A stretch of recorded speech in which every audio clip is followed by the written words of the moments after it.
শীতকালীন সবজি দিয়ে কাশ্মীরি মুগ ডাল রান্না করলে প্রায় সকলেই কিন্তু ভীষণ পছন্দ করবে। তো এই রান্নাটাই আজকে করব। তার জন্য এখানে কিছু সবজি নিয়েছি, যেমন ফুলকপি, বিনস, ক্যাপসিকাম, গাজর, মটরশুঁটি। আর যা যা লাগবে সবগুলো বলে দিচ্ছি। এখানে লাগবে অল্প কাজু কিশমিশ, কাঁচা লঙ্কা, অল্প একটু পনির, মুগ ডাল পরিমাণ মতো, গুঁড়ো মশলা এখানে হলুদ গুঁড়ো, জিরে গুঁড়ো আর গরম মশলা গুঁড়ো। ফোড়নের জন্য এখানে লাগবে দুটো শুকনো লঙ্কা, একটা তেজপাতা, অল্প একটু আদা থেতো করে নিয়েছি, হাফ চামচের মতো গোটা জিরে আর অল্প একটু দালচিনি, এলাচ, লবঙ্গ আর গোলমরিচ। এছাড়া লাগবে লবণ, সর্ষের তেল আর ঘি। এবার রান্নাটা শুরু করছি। সবার প্রথমে মুগ ডালটাকে আমি খালি কড়াইয়ে ভেজে নিচ্ছি। এখানে আমি হাফ বাটির মতো মুগ ডাল নিয়েছি। মুগ ডালটা হালকা লাল লাল কালার হয়ে আসলে নামিয়ে নেব এবং জল দিয়ে 3-4 বার ধুয়ে নেব। তারপর পরিমাণ মতো জল দিয়ে ওই কড়াইয়ের মধ্যেই আমি মুগ ডালটা সেদ্ধ করে নেব। সেদ্ধ করার জন্য এখানে পরিমাণ মতো লবণ দিয়ে দিচ্ছি আর দিচ্ছি 4-5টার মতো কাঁচা লঙ্কা দিয়ে মুগ ডালটাকে ভালো মতো কিন্তু সেদ্ধ করে নিয়েছি। এখানে আমি স্টিমটাকে কমিয়ে তারপরে সেদ্ধ করেছি। তোমরা চাইলে প্রেসারেও 2-3টে সিটি দিয়ে সেদ্ধ করে নিতে পারো। এরপর আমি সর্ষের তেল গরম করে তার মধ্যে পনিরের টুকরোগুলো ভেজে নেব। পনিরগুলো হালকা লাল লাল কালার হয়ে আসলে একটা প্লেটের মধ্যে উঠিয়ে নিচ্ছি। আর ওই তেলের মধ্যেই কাজু কিশমিশগুলোকেও হালকা ভেজে নিচ্ছি। কাজু কিশমিশ বেশিক্ষণ ভাজা যাবে না, পুড়ে যাবে, একটু ভেজে উঠিয়ে নিচ্ছি।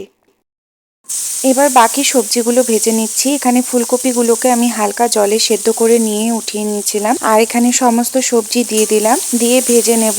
আর তারপরে এর মধ্যে মটরশুঁটিটাও দিয়ে দেব। মটরশুঁটিটা একটু পরে দিলাম, যেহেতু মটরশুঁটি গরম তেলে দিলে না ছিটে ছিটে চলে আসে, এই কারণে একটু পরে দিলাম।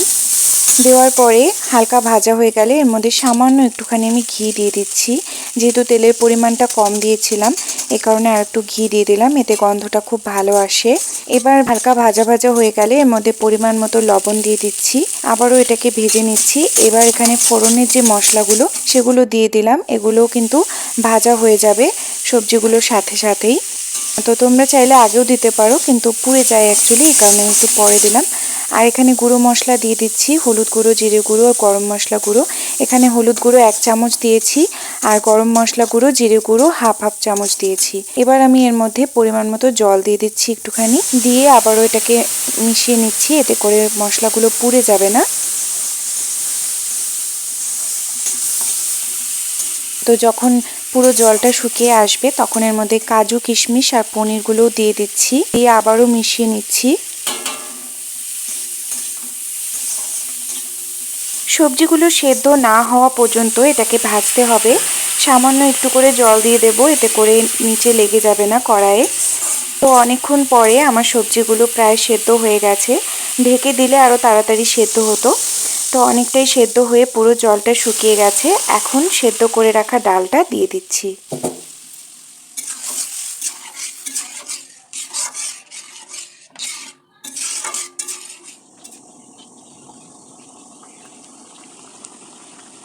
ডালটা কিন্তু কিছুক্ষণের মধ্যেই ফুটতে শুরু করে দিয়েছে। এবার এর মধ্যে সামান্য একটু চিনি দিয়ে দিলাম।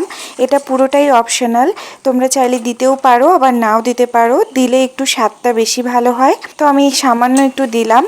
এবার ভালো করে মিশিয়ে নিয়ে দেখো, এখন আস্তে আস্তে কিন্তু ডাল থেকে অনেকটাই জল শুকিয়ে এসেছে। আর যতটা তোমরা পাতলা রাখতে চাইবে ডালটা ততটা রাখবে।